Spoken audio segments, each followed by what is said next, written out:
بسم الله الرحمن الرحیم. السلام علیکم. زمانم دی عبدالحق او تاسو ګورئ هاو ټو پښتو یوټیوب چینل. دوستانو په دې ویډیو کې به زه تاسو ته وایم چې تاسو به د خپل کمپیوټر سکرین نه تصویر څنګه وباسئ. دوستانو دا ډېر سمپل طریقه ده، خو زمونږ بعضې داسې ملګري وي چې هغې ته پته نه وي. دوستانو په دې ویډیو کې به زه تاسو ته همدا طریقه ښیم. نو دوستانو چې کومو ملګرو ته پته نه وي نو هغې ته به زه په دې ویډیو کې وایم چې تاسو به په دې طریقې سره د خپل کمپیوټر سکرین نه تصویر ویستلی شئ. دوستانو راځئ چې ویډیو شروع کوو.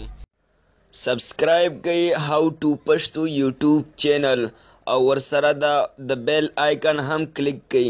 د دې فایده به دا شي چې زه کومه نوې ویډیو اپلوډ کوم نو د نوټیفیکیشن په ذریعه باندې به تاسو ته پته لګیږي. په وینډوز 7 کې خو آلریډي یو سافټویر شته دی چې د هغې نوم دی سنیپینګ ټول. د هغې په ذریعه باندې موږ د دې کمپیوټر سکرین نه تصویر وباسو. نو زه د سټارټ مینیو ته به راشم او دلته به زه ټایپ کړم سنیپینګ ټول SNI. څنګه چې ما SNI ولیکو نو بره په سرچ کې راغللی سنیپینګ ټول. دا تاسو کتلی شئ دوستانو سنیپینګ ټول. دا به زه کلیک کړم. د هغې نه بعد دوستانو ستاسو مخې ته به یو دغه شانتې آپشن راشي چې سکرین به ټول خړ شي او د ماوس چې کوم غشی وي نو هغه به پلس نشان به پرې راشي. نو تاسو چې د کوم ځای نه تصویر وباسئ نو هغه به تاسو په دې باندې سلیکټ کوئ. یعنې دوستانو زه صرف د دې کمپیوټر چې دا کم هارډ ډیسک دی د دې نه زه تصویر وباسم نو زه به په دغه ځای باندې کیدم او داسې چې څونه تصویر زه وباسم نو هغه به ټول زه سلیکټ کړم. چې څومره هم تاسو تصویر وباسئ نو هغه به تاسو سلیکټ کړئ. د هغې چې تاسو هغه ځای سلیکټ کړئ نو بیا به پرېږدئ هغه ځای. دوستانو تاسو کتلی شئ هغه تصویر موږ سره راغلی څومره ځای چې موږ سلیکټ کړی نو بیا دلته دی څه آپشن یې ورکړي دی دا په کم باندې چې کلیک دی د مخکې نه هغه دی پن. دا تاسو کتلی شئ دوستانو په دې باندې تاسو لیکل کولی شئ. تاسو کتلی شئ دوستانو ورسره خواته چې کوم آپشن دی ورکړی دی هایلایټر. په دې باندې به تاسو څیزونه هایلایټ کولی شئ. څنګه چې تاسو دوستانو کتلی شئ دا هایلایټینګ کوي.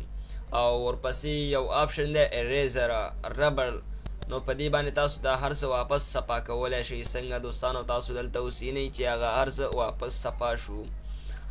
نو دوستانو د هغې نه بعد که چېرته دا تصویر تاسو ځان سره سیو کول غواړئ نو دا بره تاسو د کراس آپشن وینئ دا به تاسو کلیک کوئ نو ستاسو مخې ته به یو وړه شانتې وینډو راشي.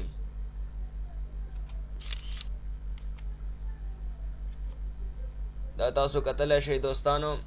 دا تاته وایي آیا دا تصویر ته په رښتیا ځان سره سیو کول غواړئ او که نه. که دا تصویر تاسو ځان سره سیو کوئ نو تاسو به یس کلیک کوئ او د هغې نه بعد به تاسو دې ته نوم ورکئ. څنګه چې زه دلته نوم ورکوم PC او بیا به په دې سیو باندې کلیک کوئ. دا سیو به تاسو کلیک کوئ نو دا تصویر به تاسو سره سیو شي. د هغې نه بعد به تاسو دا تصویر راړوئ چې دا به په کوم ځای کې سیو شوی وي. نو تاسو به پکچر ته راشئ. دا تاسو کتلی شئ دوستانو. دا به تاسو کلیک کوئ. دوستانو دویم نمبر موږ سره هغه پکچر سیو شوی دی. PC نوم وله ما ورکړی. دا تاسو کتلی شئ دوستانو هغه تصویر دی چې اوس ما د خپل له کمپیوټر سکرین نه وویستلو. دوستانو په دې طریقې سره تاسو د خپل له کمپیوټر سکرین نه تصویر ویستلی شئ.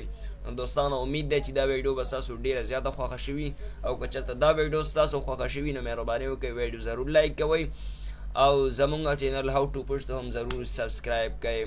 او دوستانو یو بله خبره که تاسو ته څه مسله وي تاسو په څه باندې نه پوهېږئ نو تاسو خپل سوال په کمنټ کې هم لیکلی شئ او زه به کوشش کوم چې هغې تاسو له جواب درکړم.